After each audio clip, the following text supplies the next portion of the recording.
Service plan. When residents move into our community, we have services promised to them. Some of these services are mandated by state regulations, and some are not. There are basically two types of services. We have required services and enhanced services. The required services are mandated by state regulations and must be provided by all licensed assisted living programs.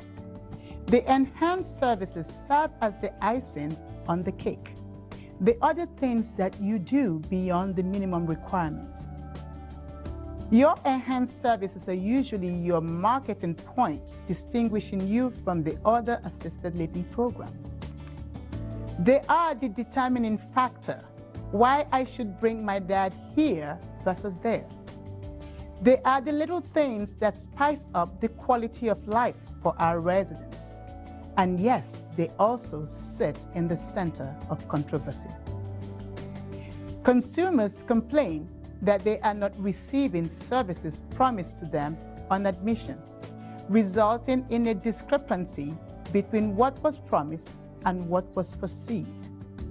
As a result of this discrepancy, some states have adopted the Uniform Disclosure Statement to protect consumers.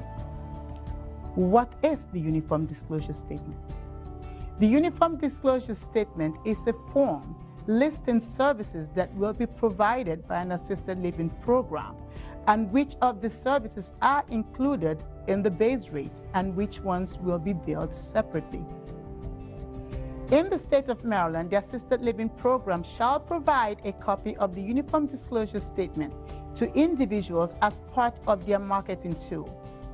This uniform disclosure must be on a form provided by regulatory department and filed with the department.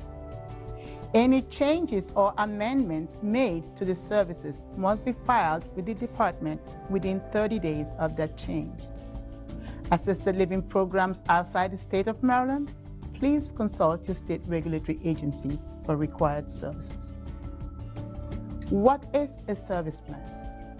A service plan is basically a sheet of paper or form stating what kind of services will be provided, the frequency, and by whom. The service plan comes in many formats, but most all contain the basic components. Service plan. One size does not fit all. As people vary, so do their needs, and this is not different for residents of an assisted living program. Therefore, we cannot use a cookie-cutter approach. The service plan should be individualized to meet the needs of the particular resident and initiated upon admission to the assisted living facility. In Maryland, no later than 30 days from the date of admission. The services should be provided in a manner that promotes respect, dignity, choice, and independence without compromising health and safety. The service plan should address the holistic need of the resident, covering medical, nursing needs, psychosocial needs, nutritional needs, rehabilitative needs, personal care needs, substance abuse issues, if any, and coordination with substance abuse service provider. Service plan. Nothing about me without me. Too often, service plans are developed without input from the resident or their representative, and then we wonder why we have compliance issues. If this business concerns me, again I say, I must be included. The individualized service plan team should consist of the resident, the resident's representative, the assisted living manager, and the delegating nurse, and any other home health or hospice support services to ensure that all areas of need have been addressed. People usually ask me, how do I know that I have written a good service plan?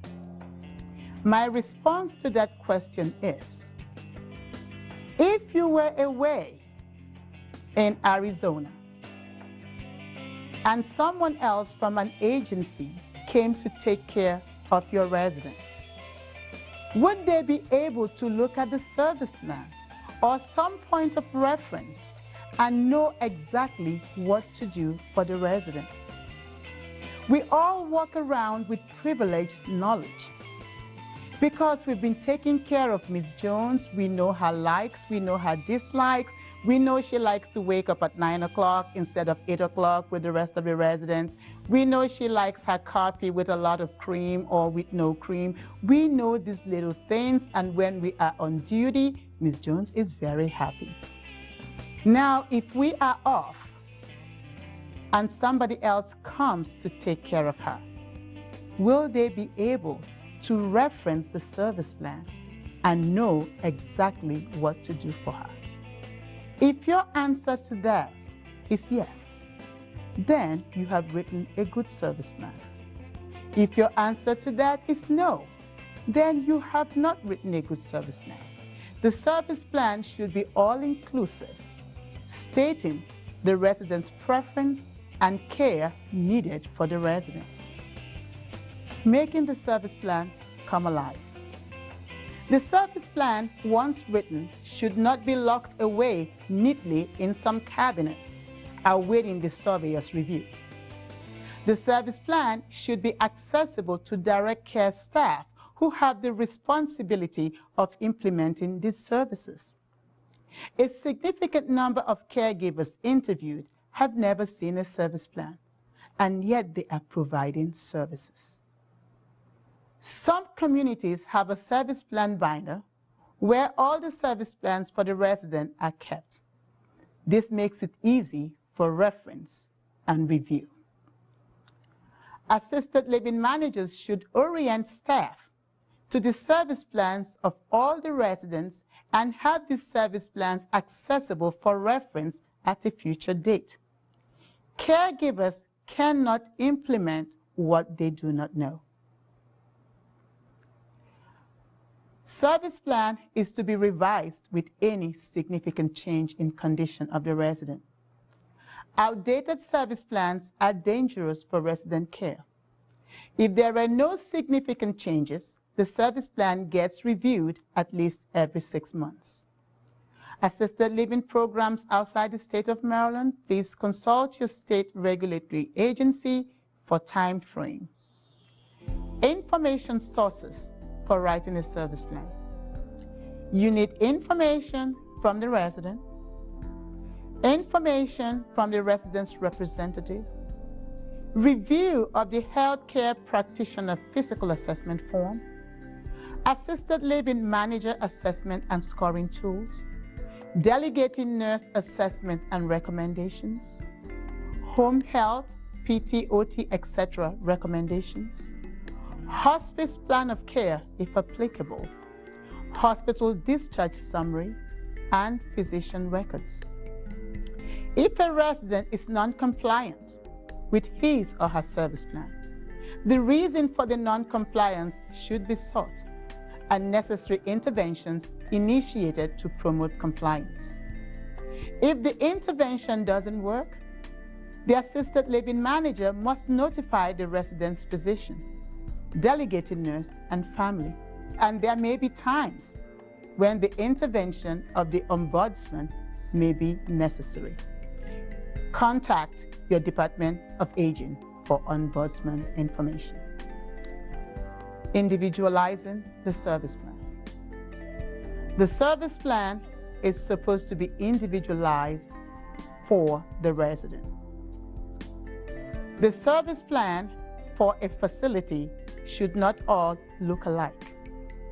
We all vary in shapes and sizes. Our needs vary also.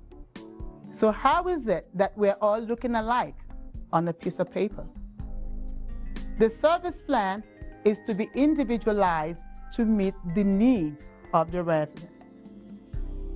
3 residents, for example, may have the same condition, but the services that they need may be very different. An example would be, say Mr. Jones, Mr. Paul, and Mr. Peter all use the walker. Mr. Jones may be non-compliant with using the walker.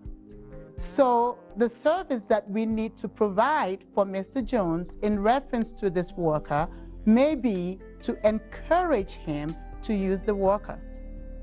The other resident may be compliant, but not be able to get to the walker.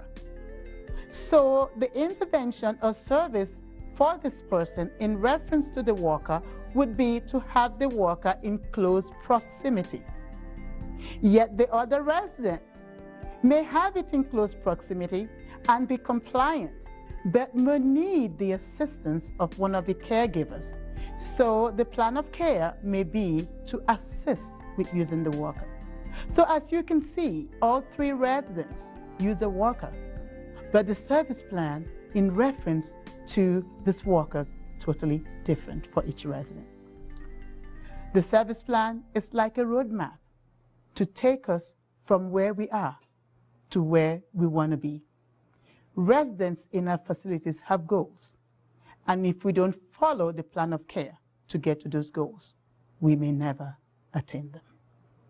Service plan, one size does not fit all, individualized for the care of the resident.